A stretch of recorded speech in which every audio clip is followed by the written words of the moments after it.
योगी सरकार की सख्ती से संभल में अवैध कब्जों पर लगी लगाम।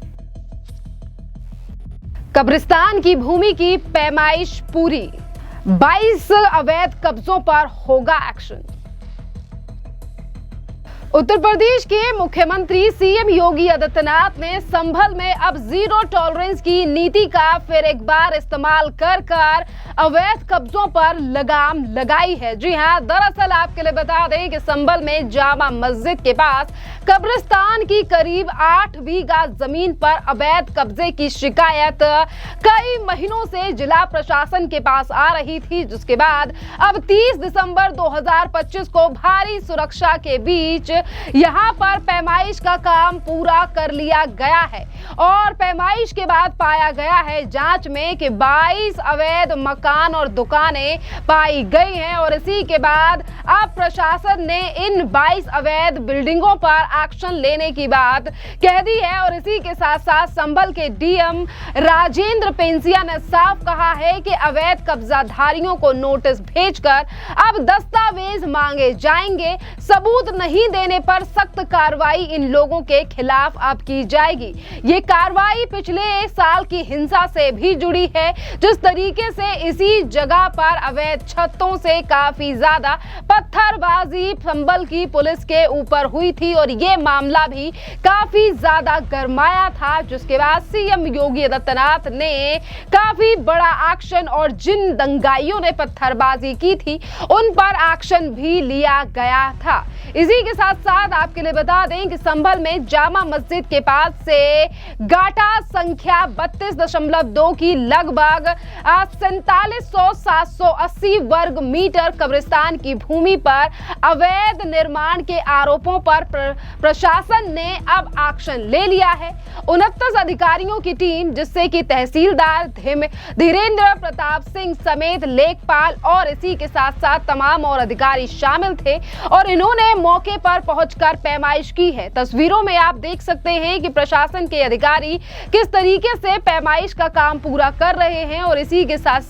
साथ में जो सटी दुकानें हैं उनसे तमाम ब्यौरा लिया गया है और वहां के लोगों से भी यहां अधिकारियों ने पूछताछ की है। तस्वीरों में आपको दिखाई दे रहा है कि जहां एक तरफ प्रशासनिक अधिकारी अपना काम कर रहे हैं तो वहीं दूसरी तरफ यहां पर इनकी सुरक्षा के लिए भारी पुलिस बल, पीएसी, आरआरएफ और ड्रोन से निगरानी की जा रही है और खुद डीएम राजेंद्र पेंसिया और इसी के साथ साथ संभल के एसपी मौके पर मौजूद रहे। पैमाइश पूरी तरीके से शांतिपूर्ण तरीके से कर ली गई है और डीएम राजेंद्र पेंसिया ने अब मीडिया से बात करते हुए सीधे तौर पर एक बड़ा बयान दिया है और उन्होंने कहा है कि कब्रिस्तान की जमीन पर अवैध कब्जा की सूचना मिली थी और जिसके बाद 2.5 बीघा पर मकान दुकानें बनाई गई और जिसके बाद तमाम चीजें सामने आ रही हैं कि किस तरीके से इस जगह पर ये अवैध मकान और दुकानें बनाई गई थी। इसी के साथ साथ जांच और किस तरीके के से आगे की कार्रवाई होगी ये भी संभल के डीएम राजेंद्र पेंसिया ने बताया है। आप जरा उनका बयान सुनिए। कब्रिस्तान पर कब्जे की शिकायत मिली थी और उस शिकायत के क्रम में गाटा संख्या 32/2 कुल 8 बीघा में पड़ता है, जिसमें से 2.5 बीघा के ऊपर विभिन्न दुकान और मकान बनाकर कब्जा किया गया है और उसी कब्जे की पैमाइश आज हुई है। कुल 22 लोगों का कब्जा पाया गया है। धारा 67 में मुकदमा चलेगा और सभी लोग अपना पक्ष प्रस्तुत कर सकते हैं, दस्तावेज दे सकते हैं और उसी के क्रम में आगे कार्रवाई की जाएगी। सर देखिए, सार्वजनिक उपयोग की भूमि का प्रकृति परिवर्तन कभी नहीं किया जा सकता है, ना उसका भू उपयोग परिवर्तन किया जा सकता है। यदि किसी के पास इस तरह के दस्तावेज हैं तो वो दिखाएं, यदि सही पाए जाएंगे तो ठीक है, अन्यथा वो डॉक्यूमेंट भी फ्रॉड हो सकते, फोर्स डॉक्यूमेंट हो सकते हैं और उसके ऊपर उसी के अनुसार फिर आगे कार्रवाई होगा। सर क्या कि जो अतिक्रमण होता है उसको दूर करना वो प्रशासन का दायित्व भी है, तो हम किसी भी प्रकार का अतिक्रमण पाए जाने पर उसे दूर करें। संभल में हो रही कार्रवाई को लेकर अब संभल के एएसपी कुलदीप सिंह का भी बयान सामने आया है। उन्होंने क्या कुछ कहा है, सुनिए। तो संभल में जिला कार्यालय पे उपस्थित होकर एक व्यक्ति के द्वारा तहरीर दी गई कि जनपद संभल का जो विवादित धर्मस्थल उसके पास का जो कब्रिस्तान है जहाँ पे वो लोग कब्जा दफनाते हैं, उसके पास की काफ़ी सारी ज़मीन है, उस पर कई लोगों ने कब्जे कर लिए हैं तो कुल 22 घरों और दुकानों के द्वारा कब्जा किया गया। उसकी आज यहाँ प्रॉपर तरीके से डीएम साहब के द्वारा टीम बना के पैमाइश की गई। पुलिस के सेवागार को कानून व्यवस्था को बनाए रखने के लिए यहाँ पे जनपद के 8 थानों की पुलिस फोर्स और आसपास थानों की पुलिस फोर्स को डिप्लॉय किया गया और शांतिपूर्ण तरीके से पैमाइश पूरी की गई है। जो इलीगल कंस्ट्रक्शन यहाँ पे हुआ है उन सबको नोटिस भी दिया गया है और यहाँ पे जो सहायक पुलिस अधीक्षक आलोक पाटिल साहब हैं उनको भी निर्देशित किया गया कि इन सबके डॉक्यूमेंट्स कलेक्ट करें और उसकी एक प्रॉपर रिपोर्ट बना के। सर, लोगों ने बताया था कि यहाँ पर काफी सालों से रह रहे हैं और उनको किन लोगों ने बेनामे दिए हैं, क्या उन लोगों को किसी ने ठगा नहीं है, इस तरीके की सारी एक कॉम्प्रिहेंसिव जांच है वो बनाने के लिए जो आईपीएस अधिकारी हैं आलोक पाटिल उनको जांच की गई है और वो इसमें जांच करें। यहाँ पर अगर हम बात करें तहसीलदार धर्मेंद्र प्रताप सिंह की, तो उन्होंने भी सीधे तौर पर इस अवैध कब्जे की पुष्टि करते हुए कहा है कि इस अवैध कब्जे पर अब बुलडोजर से कार्रवाई की जानी चाहिए और भू माफियाओं को बख्शा नहीं जाएगा। देखिए, इन तमाम चीजों को लेकर प्रशासन के पास लगातार खबरें आ रही थी, लोग शिकायत कर रहे थे, जिसके बाद ये एक्शन लिया गया है और ये मामला अभी का नहीं है बल्कि साल 2024 का है, जब इसी संभल में नवंबर के महीने में हिंसा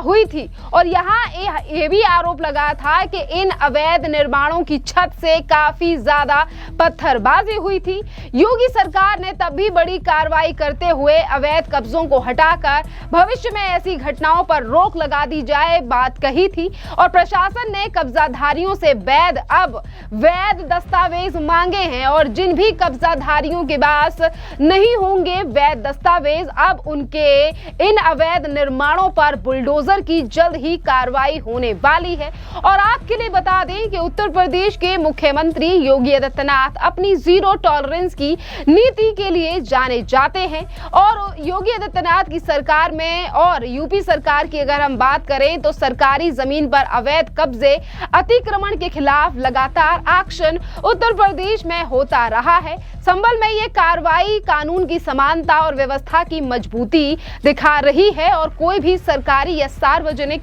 जमीन पर कब्जा बर्दाश्त उत्तर प्रदेश में नहीं किया जाएगा। ये बयान कई बार सीएम योगी आदित्यनाथ उत्तर प्रदेश की विधानसभा से लेकर मीडिया के सामने कह चुके हैं और अब ये चीजें उत्तर प्रदेश में जमीन पर भी दिखाई दे रही हैं। जिस तरीके से योगी सरकार की अब ये मुहिम अतिक्रमण मुक्त और सुरक्षित बनाने की दिशा में एक मजबूत कदम है और अब संभल में भी बड़ी कार्रवाई अब की जा रही है जो कि शांतिपूर्ण तरीके से दिखाई दे रही है, जहां टीम मौजूद है और अभी तक किसी ने भी इस कार्रवाई को लेकर सवाल नहीं उठाया है। और हम बात कर रहे हैं वहां मौजूदा लोगों की। देखिए, आज जो हरिहर मंदिर जामा मस्जिद के बगल में कब्रिस्तान की भूमि है उसकी प्रशासनिक अधिकारियों के द्वारा एक टीम गठित की गई है और आज इसकी नापजोख होनी है। उस पैमाइश के दौरान हम लोगों के द्वारा जो फोर्स का डिप्लॉयमेंट है वो किया गया है। 8 थानों की फोर्स जो है इसमें डिप्लॉय की गई है। 8 थाना प्रभारी हैं या प्रभारी निरीक्षक स्तर के अधिकारी लगे हैं और इंस्पेक्टर रैंक के 5 अधिकारी। इसके अतिरिक्त पीएससी की एक कंपनी और आरआरएफ की टीम जो है वो भी हमारे साथ इस समय एक्टिव है। एलआईयू की टीम और हमारे जो स्थानीय चौकी इंचार्ज हैं वो अपने अपने क्षेत्रों में भ्रमणशील होकर संवाद स्थापित किए हुए हैं जन सामान्य से और पूरी संपूर्ण स्थिति का निगाह बनाए हुए हैं। ड्रोन के माध्यम से भी हम लोग इसकी संपूर्ण निगरानी कार्रवाई की जाएगी। उपलब्ध कराए गए नहीं, देखिए, जो भी डिप्लॉयमेंट इस समय किया है और जो हमारा पूर्व में जो हमारा अनुभव रहा है उसके हिसाब से हम लोग अपनी जो भी पूरी एंटी राइड गियर्स हैं और उसके साथ जो है सारा फोर्स का डिप्लॉयमेंट जो है वो किया। टीम पहुंचेगी पैमाइश के लिए, कब तक संभावना है, कब तक? देखिए, हो रही है अभी मेरे ख्याल से